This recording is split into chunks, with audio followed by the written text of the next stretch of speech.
नमस्कार, आप देख रहे हैं कैपिटल टीवी बिहार और मैं हूं आपके साथ सृष्टि शाह।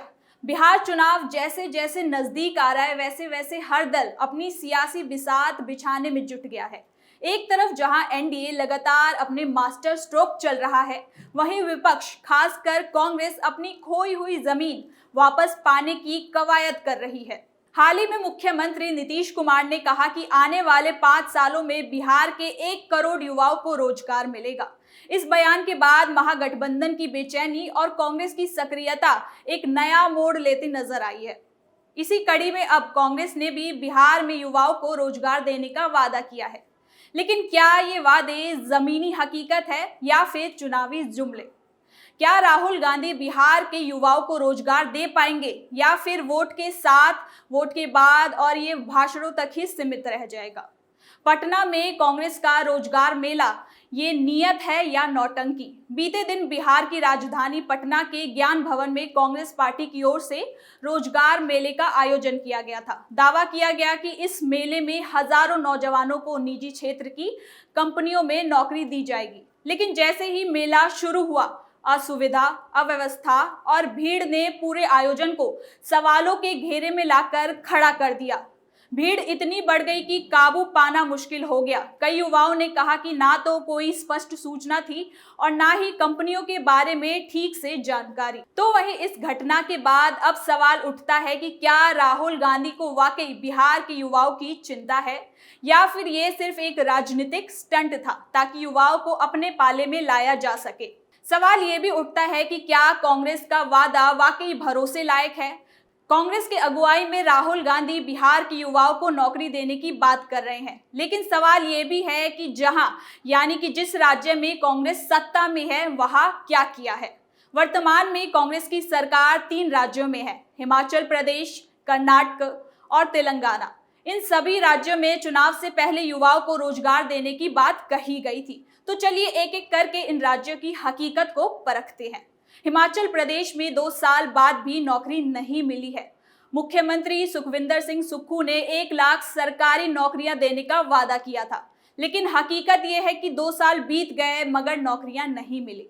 हिमाचल में कांग्रेस ने सत्ता में आने से पहले युवाओं से वादा किया था कि 1 लाख नौकरी दी जाएगी, लेकिन सरकार के 2 साल पूरे होने के बाद भी जमीनी स्तर पर यह वादा अधूरा है। कुल्लू और मंडी जैसे जिलों में युवा आज भी भटक रहे हैं, गुस्से में हैं और अपने वादों को लेकर कांग्रेस से जवाब मांग रहे हैं। इस दबाव के बाद फरवरी में सुक्खू सरकार ने घोषणा की कि 25,000 सरकारी नौकरियां अगले 1 साल में निकाली जाएगी, लेकिन यहां भी एक पेंच है। इन युवाओं की जॉब ट्रेनिंग के रूप में रखा जाएगा। 2 साल तक वे नियमित कर्मचारी नहीं माने जाएंगे। उन्हें पेंशन, अवकाश, मेडिकल सुविधा जैसे लाभ से दूर रखा जाएगा, यानी कि 2 साल तक सिर्फ नाम की नौकरी और संसाधनों की कटौती है। अब आते हैं कर्नाटक पर, जहां बेरोजगारी भत्ता चुनावी हथियार बना हुआ है। मुख्यमंत्री सिद्धारमैया ने वादा किया था कि ग्रेजुएट बेरोजगारों को 3,000 रुपए महीने दिए जाएंगे, तो वहीं डिप्लोमा होल्डर को 1,500 रुपए महीने दिए जाएंगे, वो भी 2 साल तक। और ये चुनाव से पहले राहुल गांधी ने खुद बेलगावी की रैली में इसका ऐलान किया था, लेकिन बाद में सामने आया कि इस पे कंडीशन अप्लाई है। स्कीम के लिए बहुत कम लोगों को पात्र माना गया। आवेदन प्रक्रिया में परेशानी और लेट लतीफी देखने को भी मिली, और जो लोग आवेदन कर चुके हैं उन्हें वक्त पर पैसा नहीं मिल रहा। इससे साफ हो जाता है कि ये भी एक चुनावी वादा ही साबित हो रहा है, जिसको जमीनी स्तर पर अमल में लाना अभी भी अधूरा है। तो वहीं अब बात करते हैं तेलंगाना की, जहां अभी भी वादे अधूरे हैं। मुख्यमंत्री रेवंत रेड्डी ने वादा किया था कि आने वाले समय में 1 लाख सरकारी पदों को भरा जाएगा। तेलंगाना में कांग्रेस की सरकार दिसंबर 2023 में बनी। सत्ता में आने से पहले रेवंत रेड्डी ने कहा था कि कांग्रेस सरकार अपने 2.5 साल पूरे होने से पहले कम से कम 1 लाख खाली पदों को भरेगी। अभी तक प्रक्रिया शुरू भी नहीं हुई, साथ ही साथ भर्ती में जो गति चल रही है वो भी काफी धीमी है। ऐसे में ये देखना और दिलचस्प हो जाता है कि क्या कांग्रेस वाकई 2.5 साल में अपने इस वादे को पूरा कर पाएगी या फिर हिमाचल और कर्नाटक की तरह अधूरा सपना बनकर रह जाएगा। तो वहीं अब बिहार में कांग्रेस की पुरानी हकीकत क्या कर रही है, इस पर भी एक नजर डालते हैं।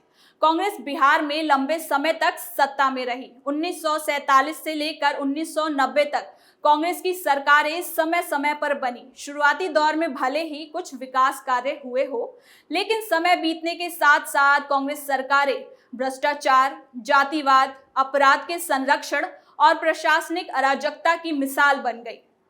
युवाओं के लिए रोजगार के अवसर घटते चले गए।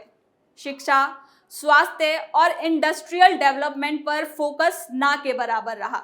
नतीजा ये हुआ कि बिहार के लाखों युवाओं को पलायन करना पड़ा। दिल्ली, पंजाब, गुजरात और महाराष्ट्र में बिहारी मजदूरों की तादाद लगातार बढ़ती चली गई।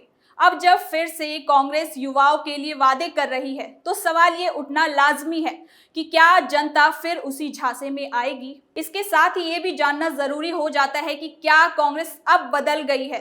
कांग्रेस लगातार ये कहती रही है कि अब हम नई कांग्रेस है, जिसका युवाओं पर फोकस है। डिजिटल रोजगार, निजी और सार्वजनिक क्षेत्र के साथ साझेदारी, इन सब पर हवाला दिया जा रहा है। लेकिन क्या सिर्फ मंचों से भाषण देने से तस्वीर बदल सकती है? जब अपने सत्ता वाले राज्य में ही कांग्रेस वादों को अमल पे नहीं ला पा रही, तो बिहार जैसे बड़े जटिल राज्य में वो किस आधार पर भरोसा मांग रही है? तो चलिए जानते हैं कि एनडीए के रोजगार वादे के मुकाबले कांग्रेस कितनी सशक्त है। एनडीए की ओर से मुख्यमंत्री नीतीश कुमार ने साफ तौर पर कहा है कि बिहार में 5 साल में 1 करोड़ रोजगार दिए जाएंगे। नीतीश ने ट्वीट कर बताया कि राज्य में अधिक से अधिक युवाओं को सरकारी नौकरी और रोजगार मिले, ये शुरू से ही हमारी सोच रही है। साल 2005 से 2020 के बीच राज्य में 8 लाख से ज्यादा युवाओं को सरकारी नौकरी दी गई। राज्य के युवाओं को सरकारी नौकरी और रोजगार देने की गति को और बढ़ाने के लिए साल 2020 में हमने सुशासन के कार्यक्रम 7 निश्चय 2 में 10 लाख युवाओं को सरकारी नौकरी और 10 लाख लोगों को रोजगार देने का संकल्प लिया था। बाद में इसे बढ़ाकर अगस्त 2025 तक 12 लाख युवाओं को सरकारी नौकरी और 48 लाख लोगों को रोजगार का लक्ष्य निर्धारित करते हुए कुल 50 लाख नौकरी और रोजगार देने का लक्ष्य रखा गया था। मुझे ये बताते हुए बहुत खुशी हो रही है कि राज्य में अब तक 10 लाख युवाओं को सरकारी नौकरी और लगभग 39 लाख लोगों को रोजगार दिया जा चुका है और 50 लाख से अधिक युवाओं को सरकारी नौकरी और रोजगार देने के लिए लक्ष्य को निश्चित रूप से प्राप्त कर लिया जाएगा। इसी क्रम में अगले 5 साल में 2025 से 2030 साल 2020 से 25 के लक्ष्य को दोगुना करते हुए 1 करोड़ युवाओं को सरकारी नौकरी और रोजगार देने का लक्ष्य निर्धारित किया जा रहा है। तो वहीं इंडस्ट्रियल पॉलिसी को अपडेट किया है, स्टार्टअप इकोसिस्टम को मजबूती दी है, बिहार स्टेट एम्प्लॉयमेंट मिशन की शुरुआत की है। अब विपक्षी दलों के लिए चुनौती है कि वो इससे बेहतर प्लान लेके आए, ना कि पुराने वादों को ही धूल झाड़कर उन्हें दोहराया जाए। तो वहीं बिहार चुनाव से पहले कांग्रेस ने एक बार फिर रोजगार का राग छेड़ा है, लेकिन सवाल ये है कि जिन राज्यों में कांग्रेस सत्ता में है, वहां अब तक वादों का क्या हुआ? हिमाचल में तो वादा किया था, लेकिन नौकरी नहीं मिली। कर्नाटक में पैसे देने की बात तो की, लेकिन शर्तें इतनी कि लाभार्थी ही नहीं मिले। तेलंगाना में वादे अधूरे और प्रक्रिया धीमी रही। और बिहार में जहां दशकों तक कांग्रेस ने राज किया, वहां की यादें आज भी लोगों के मन में अराजकता है, पलायन और बेरोजगारी से जुड़ी हुई है। ऐसे में सवाल बिल्कुल वाजिब है कि क्या बिहार की जनता फिर से कांग्रेस पर भरोसा कर पाएगी? क्या राहुल गांधी और उनकी पार्टी सिर्फ भाषणों से युवाओं का दिल जीत पाएगी, या फिर ये भी वही जुमलेबाजी का हिस्सा है? फिलहाल के लिए इस खबर में इतना ही। देखते रहिए कैपिटल टीवी बिहार।